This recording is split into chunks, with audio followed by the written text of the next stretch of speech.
Монгол улсад 1921 онд ардын хувьсгал ялж төрийн эрх мэдэл ард түмний гарч шилжсэн хэдий ч төр засаг тогтворч байгаагүй, үмэн самуун дарагдж амжаагүй, улс орны байдал ээдрээтэй байсан тул 1922 онд Их Жанжин Сүхбаатарын санаачлагаар бүх цэргийн зөвлөлийн дэргэд улсын онц чухал албан газруудыг манаж, хамгаалах, гэмт хэрэгтнүүдийг баривчлан, хоригдл ялтнуудыг хуйлан хүргэх, цагдаа харгалзах, үмэн самууныг дарахад оролцох зэрэгчийг үүрэгтэй тусгай тасгийг анх байгуулсан нь орчин үеийн Монгол улсын дотоодын цэргийн байгууллагын үндэс суурь болсон юм а. Монгол улсын их хурлаас 1995 онд дотоодын цэргийн тухай хууль батлагдсан хэрэгжиж эхэлснээр штаб, мэрэгжлийн анги, тусгай салбаруудын бүтэц зохион байгуулалттайгаар аль ажиллагаа явуулж эхэлсэн. Дотоодын цэргийн байгууллага нь 100 жилийн түүхтэй 50 цагт бие даасан үйл ажиллагаа явуулдаг. Монгол улсын үндэсний аюулгүй байдлыг хангах тусгайсан чиглэлтэй төрийн цэргийн байгууллага болж хөгжижээ. 2014 онд цагдаагийн албаны тухай хууль хэрэгжиж эхэлсэнтэй холбогдуулан дотоодын цэргийн тухай хууль хүчингүй болж дотоодын цэргийн гүйцэтгэж байсан чигүүрэг харьяа байгууллагуудыг цагдаагийн байгууллагад шилжүүлсэн. Улмаар 2017 онд улсын их хурлаас дотоодын цэргийн тухай хуулийг шинжилэн баталж дотоодын цэргийг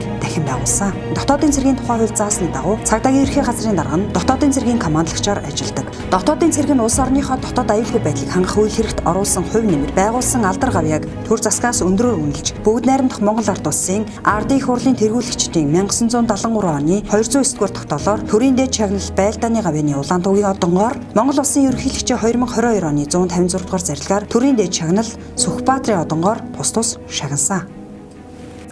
Монгол улсын нутаг дэвсгэрт олон нийтийн аюулгүй байдлыг хангах, гэмт хэргийг талсан зогсоох, гамшиг, аюулт үзэгдэл, осол аюулаас ард нийтийг хамгаалах, ард түмэн эх орныхоо өмнө өргсөн ариун тангарахтай бие дотоодын цэрэг уурах тусгаар Монгол улсын иргэн та бидэнд итгэж болно. Монгол улсын төлөө зүтгэе.